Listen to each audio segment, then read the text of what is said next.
Hello, this is the RPG Pundit, the final boss and internet shitlords, and welcome to all of you from my shitlord army.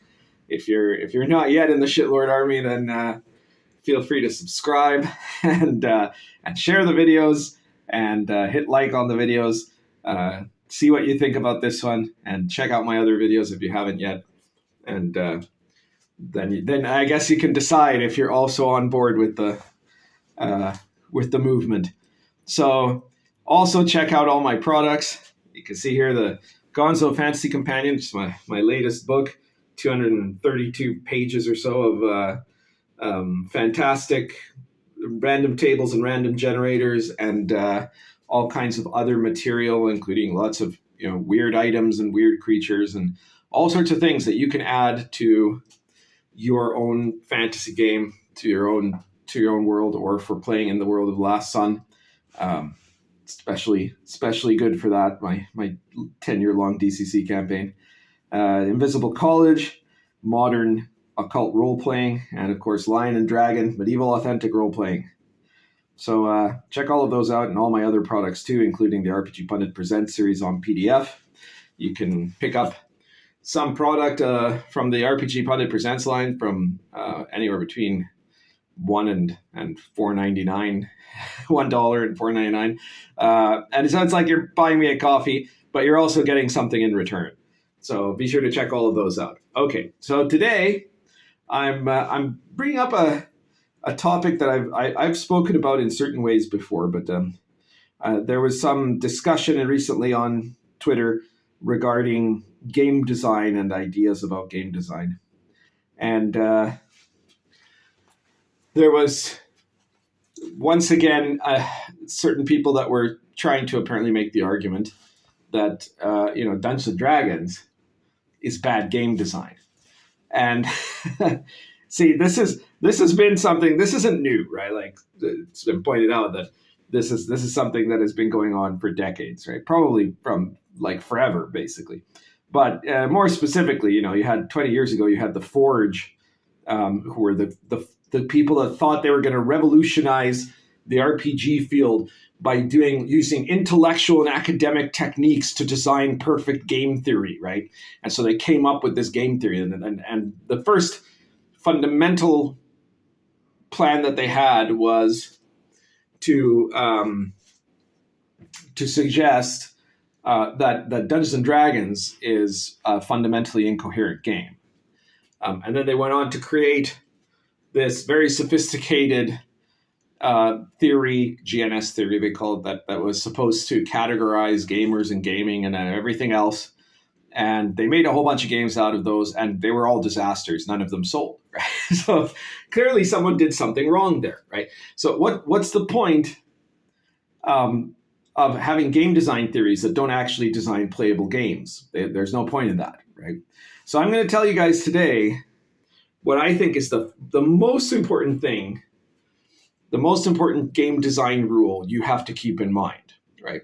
And this is the rule. It's that if you think Dungeons and Dragons is bad design, there's a 99% chance you're going to end up designing a bad game. All right. And this is very important because I've had some people on Twitter that were saying, well, but that doesn't matter because I don't want to make a game like D&D, right? Or some people are saying, well, D&D is bad design to me because I don't like it. Or somebody says D&D is bad design for the type of game I would like to create. Okay, and all of that kind of misses the point.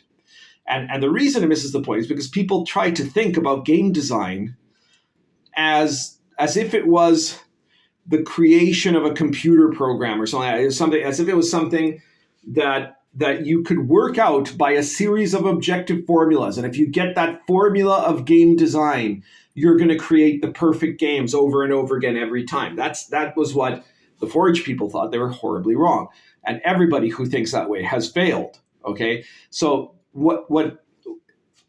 someone was suggesting on Twitter that I make a list of like 50 or 60 game design rules, the RPG Pundit's game design rules that explain how he makes successful games. All right. But that's not really how it works. Because the first thing you have to understand is that designing a good game is not actually based on a formula.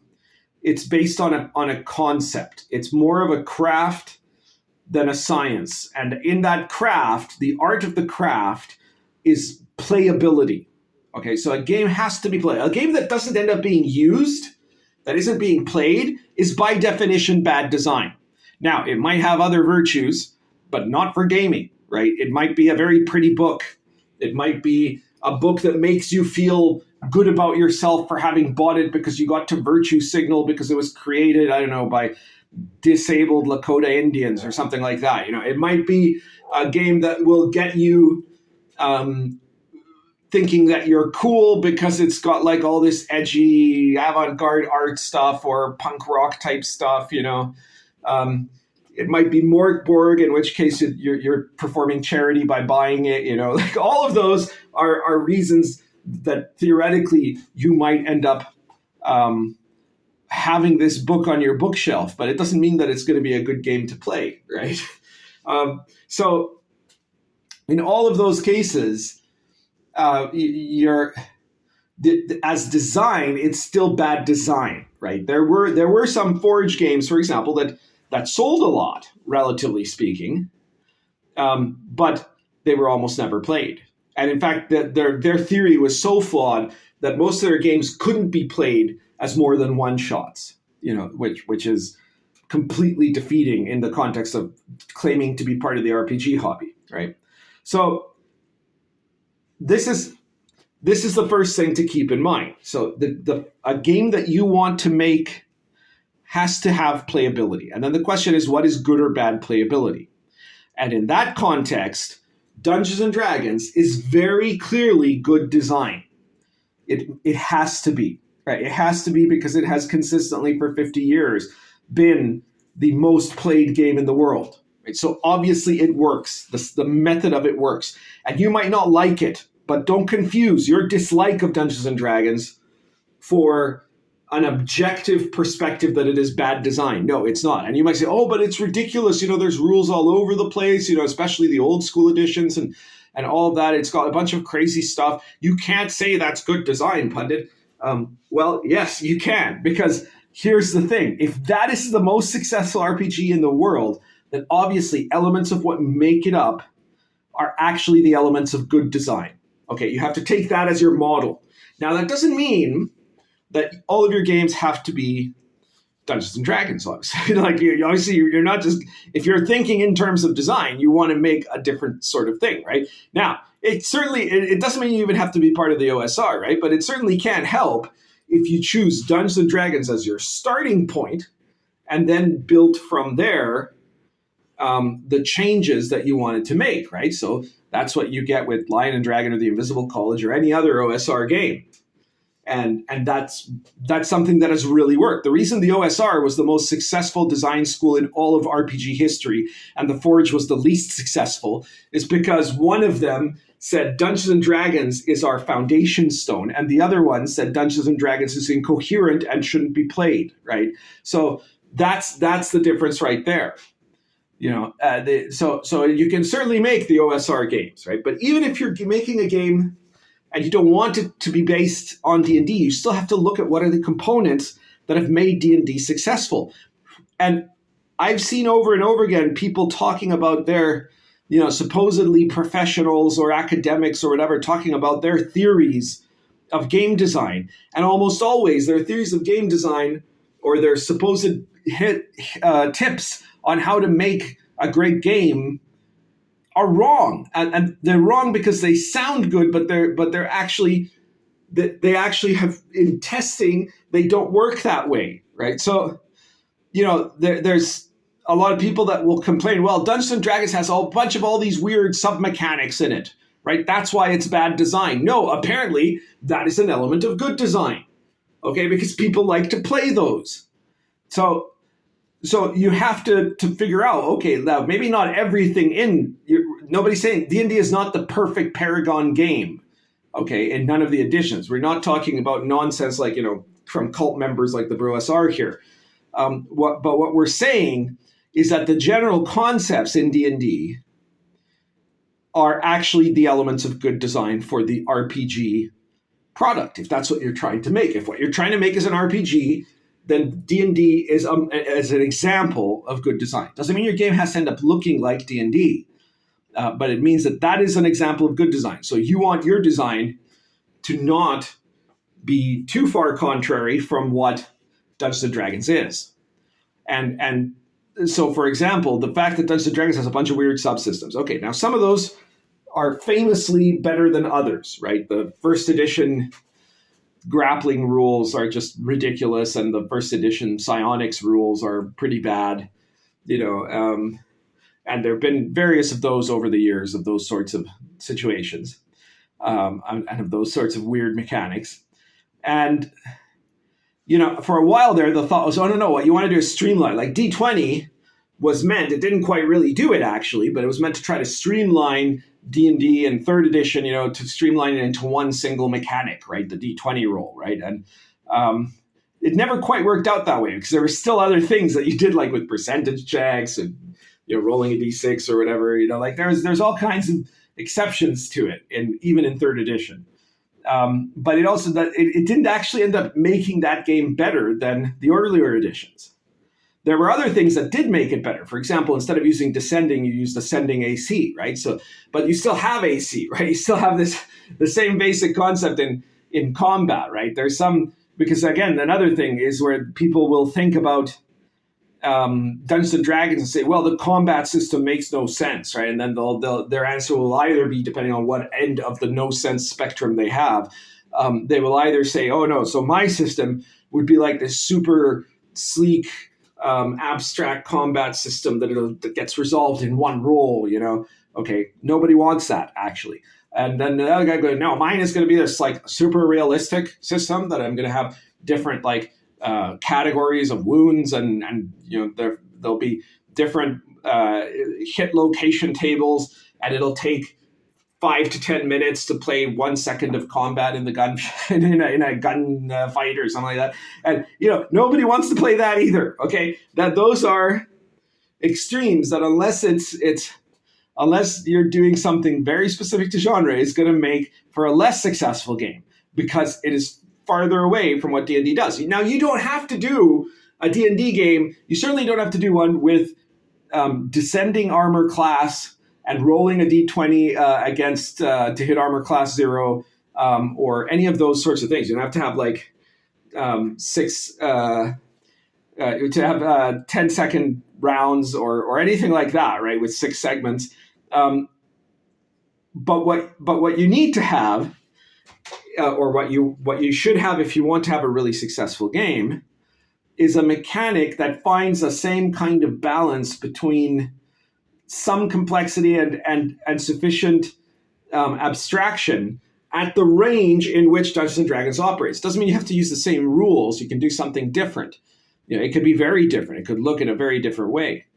But you have to start by saying, okay, the way D&D did it is an example of good design. I don't have to copy it necessarily, but I have to understand what made it successful. And if you start looking into it and you run with that assumption, you will find all kinds of elements that Dungeons & Dragons has that makes things successful. And you will more importantly, though, realize that there's a bunch of things that other people, or perhaps yourself, might have an aesthetic instinct to want to run away from that, but that actually that's the good design and you are wrong. Okay. So, that there are things, for example, in Dungeons and Dragons, you have the really weird magic system. There's essentially no other magic system that would work like that in RPGs. And you see that because in other systems, even very early on, other games started doing spell points or started doing, other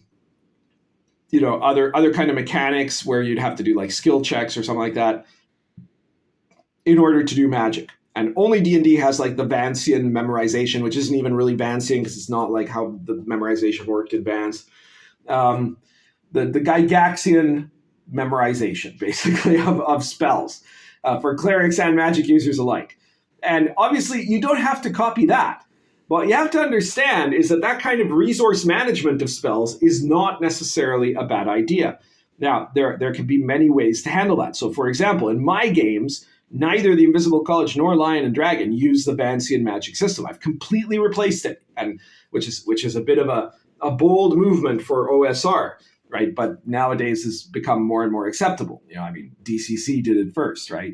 And so in my game, you have a broader difference between divine and arcane magic, so to say.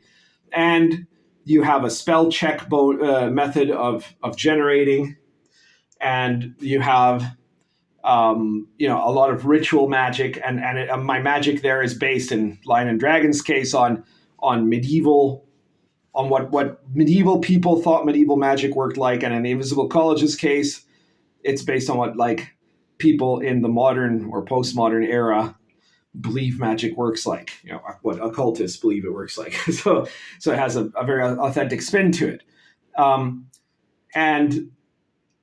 But I do have the resource management part of it, because besides, with ritual magic having the necessity of components and time and things like that you have to commit, I also have a system where you have you can succeed over and over again in most spells until you fail, and then there will be a certain period of time in which you cannot do it, right? And then other mechanics like that, there's various ways that they can work, but what you don't want to do is create some kind of a system that ends up deviating too far from the idea. And I don't mean just specifically for spells, because there are a lot of things about resource management that actually end up being clearly a useful way to function with RPGs. So there's a lot of examples in looking at D&D of stuff that you might think is wrong, but that is actually a feature and not a bug, right? Another one that people constantly complain about besides combat and spells is obviously the class system, right? That you have these character classes that represent archetypes. Character creation also, you roll a bunch of dice for attributes, right? And so, point buy, obviously, I'm not going to claim that point buy is always bad design, right? But it has a tendency to be worse design than the Dungeons and Dragons method of character generation with classes and with attributes that are rolled. And the reasons for this become quite obvious once you actually take a deep dive into it, which is that point buy will tend to create an emphasis on excessive min-maxing and on choice paralysis for people who aren't deeply studious of the rules. Therefore, the people that are usually some of the worst people in a gaming club, the ones that are just obsessive combined with self-serving, are going to be the ones that most benefit from a point buy system, right? The guy who will read every single book, will look at every detail, every skill, who has, the math obsession that will allow him to calculate, how many points he has to spend where and what advantages and disadvantages to take and whatever else, so he gets the most ideal character possible, and will have pre-built his character before the campaign even begins, because that's the point to him is not the game or playing a character in the world. It's just about having the best guy. And you do that, and then that range of disadvantage becomes quite large, right? And now it isn't always about that sort of way of doing things, but in general, the fact of randomization, right? Something that a lot of people who don't like D&D claim that is bad design, right? The random chance of things that exists in a lot of parts of D&D. That is actually definitely a feature, right? Because whether you take it out in something like this and where you create a point buy system for creating your character or picking your skills or number of special abilities and disadvantages and advantages and all of that, it tends to be worse. Now, there's a whole element of the design process in which somebody who is dead set on doing a point buy system can make a point buy be better or be much, much worse, right? And so it depends on a certain amount of skill there, right? But besides that, there's another part of it, which is when you have a system that is engaging in, for example, less random resolution of tasks, Okay, so if you get mechanics, for example, that let the players manipulate the world around them, right? So that this is, or that lets the DM just make up stories, right? So both storytelling role playing and story gaming role playing, which are two different things. But in one of them, it's the DM who is trying to tell you a novel, right? He's trying to show you his script, and you're supposed to just kind of be the audience, actually, even though you're pretending to be the heroes. Or story gaming, where the DM is nothing but a monopoly banker, and you have this tyranny of supposedly you have the what's it called? The People's Communist Movement of the players, all equals and deciding together what story they will create. But in practice, it's always going to be the worst asshole of the group who will end up manipulating everybody else into creating the story he wants and getting things his way, if the whole thing doesn't fall apart in massive backstabbing and infighting. So these are objectively worse ways to run a game. Okay, a D&D with the element of, because if you understand what D&D is trying to do, also you understand what role playing is meant to be, right? So in D&D is trying to create an emulated world, and part of making an emulated world is that you have to have a combination of the intelligent design of the game master, as kind of the clockwork god, the great architect, the great magnet, whatever you want to call him, and the element of fortuna, right? The element of the unexpected, of randomness, right? There were some people that were complaining that character creation in D&D is really bad, because especially in the really old school ones where you're rolling 3d6 in order, right? And so that means that, and you're rolling randomly for starting hit points, right? D&D's later edition supposedly corrects some of these things by giving you, multiple options for rolling attributes, and you always start with maximum hit points. And yet somehow, for most people that have played both games, the newer versions that are much more safe are actually less fun, right? And there's a reason for that. But beyond that, there's also the fact that in that randomization of character creation, people will say, well, it's not fair if you're rolling at a table and you get one guy that ends up with like 18 and everything, and and he's got 8 hit points at level 1, and then I ended up rolling a guy whose like highest ability score is a 9, and he's got like a 3 and a 4 in 2 of his ability scores, and one of them is like strength and the other one's intelligence, right? So he's like screwed on both ends of the spectrum. And he's got 1 hit point, right? Never mind that there's more stories in old school play about having made a character like that and somehow lucked out enough to survive and then end up doing great things. Like that is one of the most classic old school D&D stories there ever was, that almost everybody who's played enough old school D&D ends up having, where you tend to end up forgetting the characters that had really high stats. What you remember was the guy that was like completely screwed and yet somehow ended up doing pretty well, right? But never, besides that, there's the fact that randomness makes the world feel real, because we do not, the surest way to make it feel like a genuine world is that you have some people that are just naturally more talented than others, and in some cases that are more talented in everything, and other people that are less talented in everything.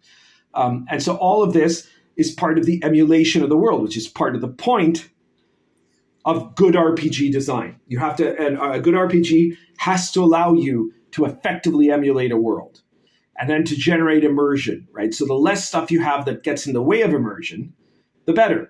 And D&D is very good in that it has very few things that get in the way of immersion. It's not perfect in that, but again, no RPG is. The whole point is not to say that D&D is perfect.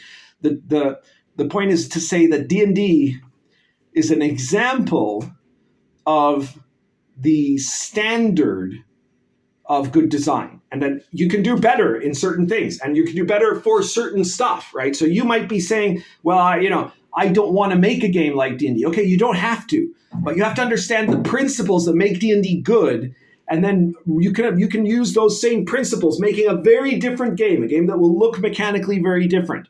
But you have to understand those principles so you don't make the mistakes, right? It's a meatball. She's coming over here because I've got a little water bowl for her here. So you're just going to see her tail now. Oh no, she's decided she doesn't want water anyway.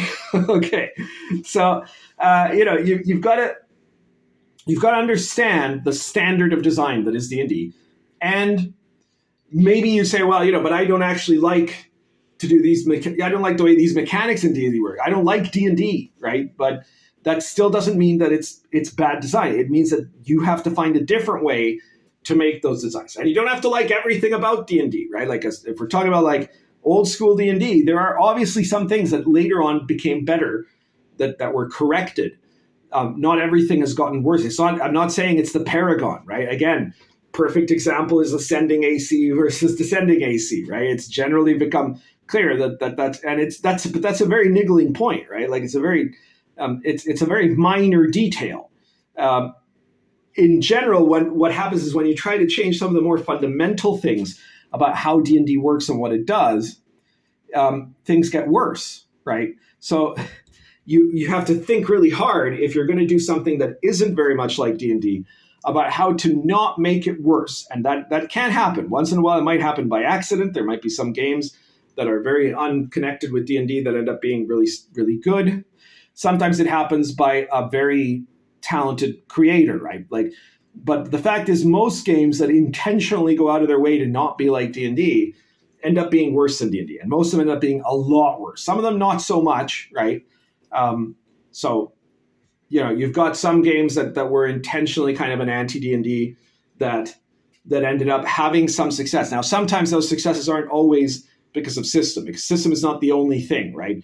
But generally, a game that tries to not be D&D and succeeds in spite of system only does so because it fills some other niche. That after that, the niche is filled, so you'll never be able to fill it again. For example, Vampire, right? Vampire the Masquerade is not like D&D. It's the first storytelling game. Later, all the other White Wolf products can be kind of counted as just a bigger expansion packs of that, right?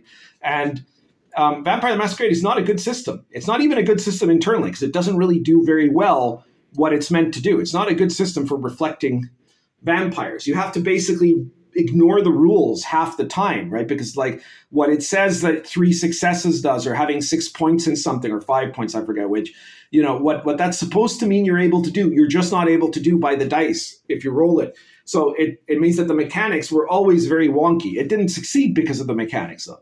It succeeded because of the attitude and because of the style and because it tapped in just at the right moment to what the goth crowd wanted. And all of those things made it successful. And that can happen. But that's never going to happen again to a vampire game. There's already the archetypal vampire game. It's Vampire the Masquerade. It's not particularly good, but it's there, right? And that's not going to be repeated.